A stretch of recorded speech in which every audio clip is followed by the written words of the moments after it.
Collection agency வீட்டுக்கு வந்து பேசக்கூடிய விஷயங்களா இருக்கட்டும், இல்லன்னா பேங்க் மேலாளர்கள், மேனேஜர்ஸ் வந்து உங்கள பேசக்கூடிய விஷயங்களா இருக்கட்டும்.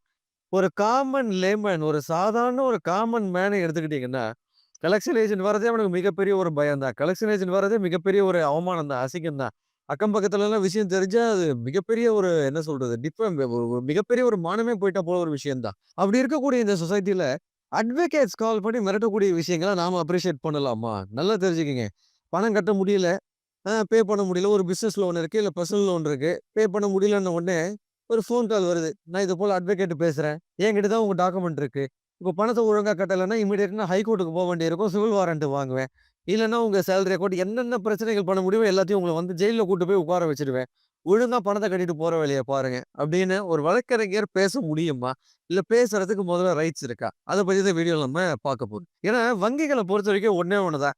எப்பேர்ப்பட்ட பிரச்சனை வேணா பண்ணிக்கங்க. ஆக மொத்தம் எனக்கு பணம் அதாவது அந்த இன்வெஸ்ட் உள்ள வந்து அந்த பணம் உள்ள வந்தாகணும். அந்த லோன் அக்கவுண்ட்ல பணம் உள்ள என்ட்ரி ஆகும்.